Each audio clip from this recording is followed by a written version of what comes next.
प्रदेश में हुए उपचुनाव के नतीजे सबको हैरान कर चुके थे। मुख्यमंत्री योगी आदित्यनाथ ने एक बार फिर साबित कर दिया कि उनकी पकड़ जनता पर अटूट है। इस जीत ने उन्हें न केवल उत्तर प्रदेश में बल्कि राष्ट्रीय राजनीति में भी मजबूती से खड़ा कर दिया। जीत के बाद लौटने का ऐलान।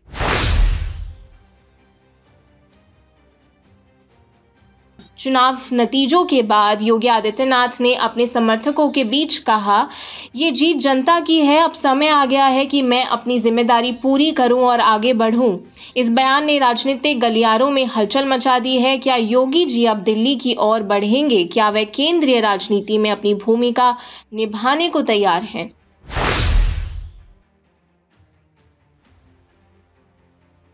दिल्ली में बैठक का माहौल गंभीर था। गृह मंत्री अमित शाह ने प्रधानमंत्री नरेंद्र मोदी के साथ बातचीत के बाद कहा, योगी जी का काम अभूतपूर्व है। अगर वे आगे बढ़ना चाहते हैं तो हमें उनके निर्णय का सामना करना चाहिए। शाह का यह बयान साफ संकेत था कि योगी आदित्यनाथ का दिल्ली की ओर बढ़ना तय है।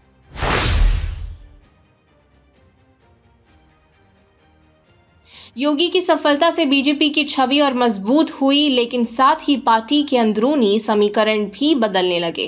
कई नेताओं ने महसूस किया कि योगी अब केवल एक मुख्यमंत्री नहीं बल्कि राष्ट्रीय नेता बन चुके हैं।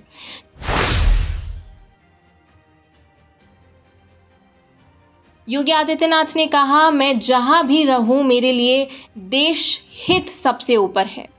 उनकी ये पंक्ति राजनीतिक संकेतों से भारी थी। अब सवाल ये है कि वे केंद्रीय राजनीति में अमित शाह और मोदी के साथ मिलकर काम करेंगे या उनका अलग रास्ता तैयार होगा। इस जीत ने योगी को पार्टी के बड़े चेहरों में शुमार कर दिया है। ये देखना दिलचस्प होगा कि अमित शाह और योगी आदित्यनाथ की राजनीतिक यात्रा किस दिशा में जाती है। राजनीति में स्थिरता दुर्लभ है, लेकिन एक बात तय है, योगी आदित्यनाथ अब केवल उत्तर प्रदेश तक सीमित नहीं रहेंगे।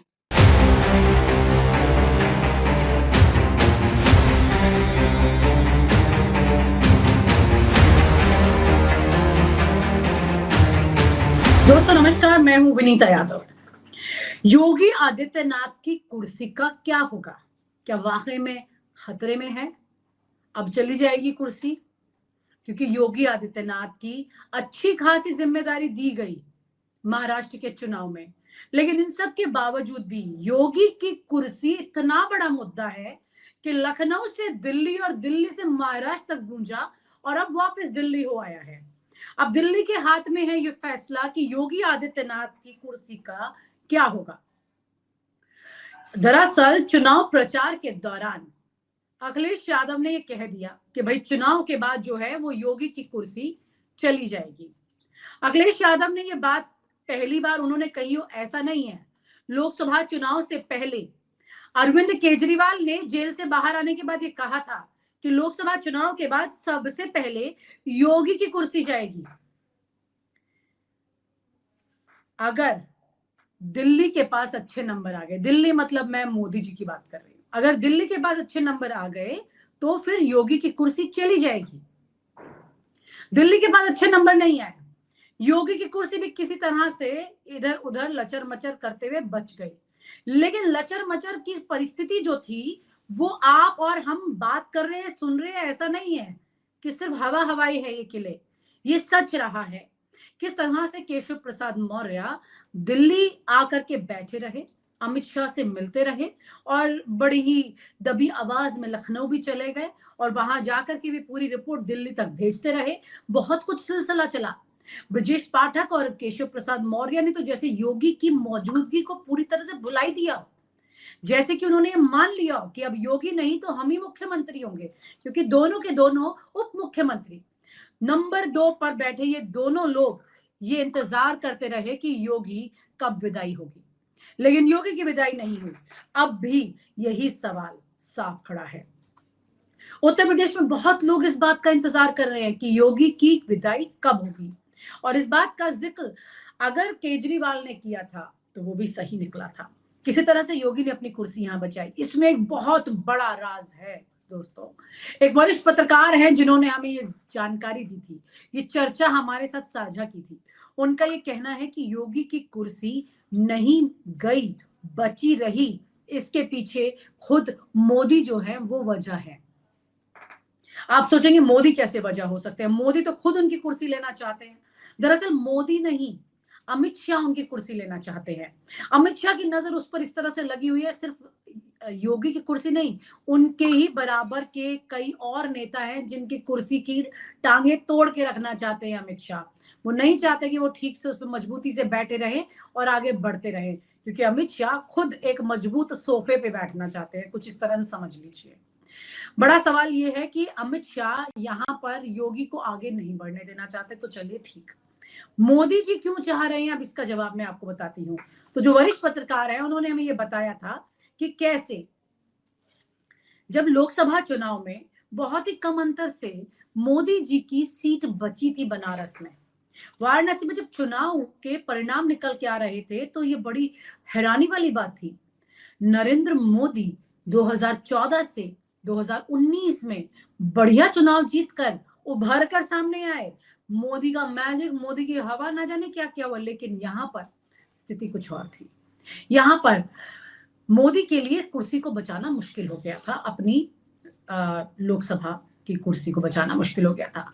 अमेठी में स्मृति ईरानी तो बहुत बुरी तरह से मुंह की खा रही थी, और ऐसे में मोदी जी जो है उनको पता था कि उनकी भी तस्वीर जो है वो वाराणसी में बहुत मजबूत नहीं है, तो वो ऐसी सीटों पर तो प्रचार करने गए ही नहीं जहां पर मामला खतरे वाला था, यानी कि अमेठी जैसी सीटों पर उन्होंने अपनी सीट पर जोर लगाया।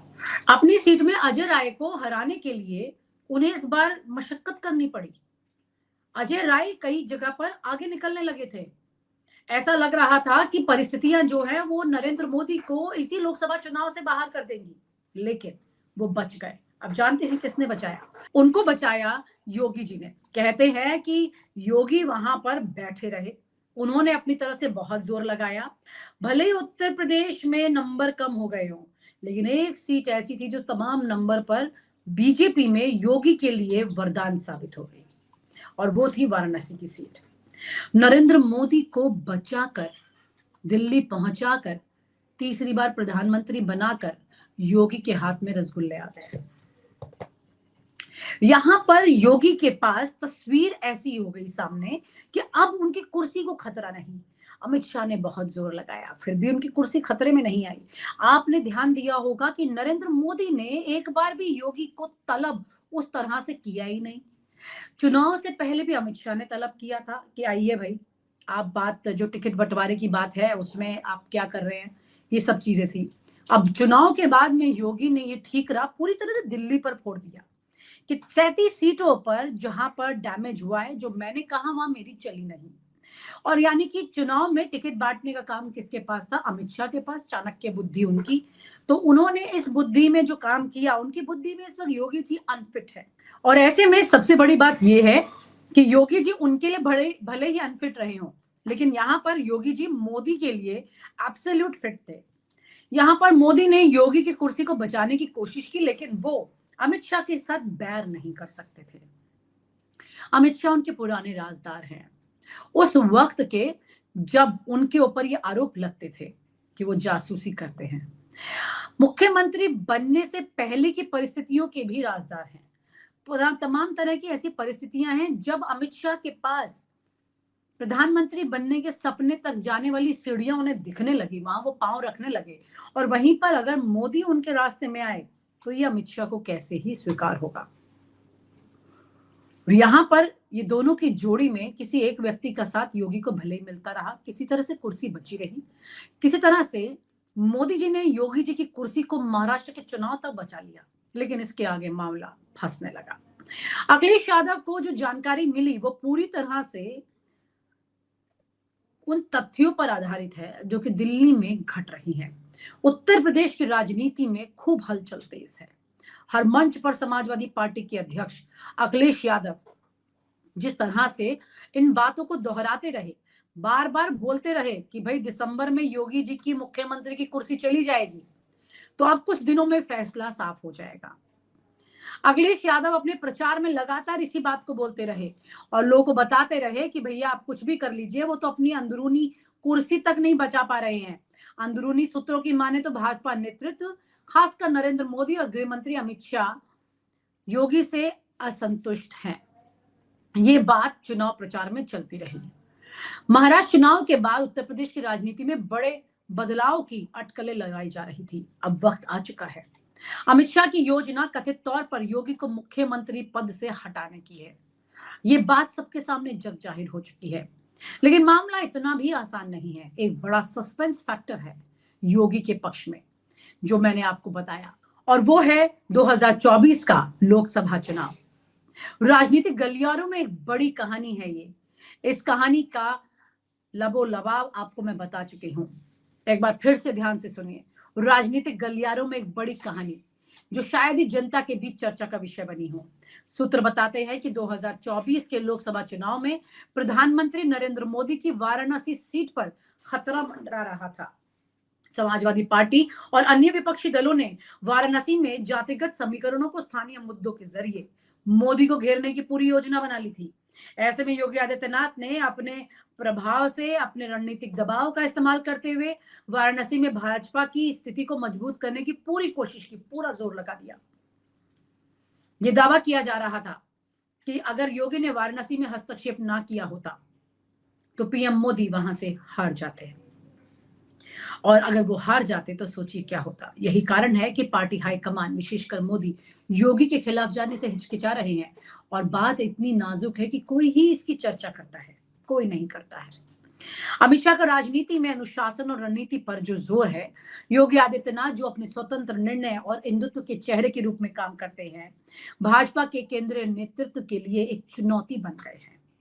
शाह के लिए ये ऐसी चुनौती है जिसको वो किसी भी वक्त खत्म करना चाहते हैं। योगी की स्वतंत्र छवि पार्टी की संरचना के लिए बड़ा खतरा बन रहा है। ऐसा अमित शाह के लिए अब लोगों तक पहुंचने लगा है। महाराष्ट्र चुनाव के नतीजे योगी की कुर्सी पर सीधा असर डाल सकते हैं। योगी की रणनीति कट्टर हिंदुत्व और विकास का कॉम्बिनेशन। योगी आदित्यनाथ ने चुनावी अभियान में हिंदुत्व के एजेंडे को केंद्र में रख दिया।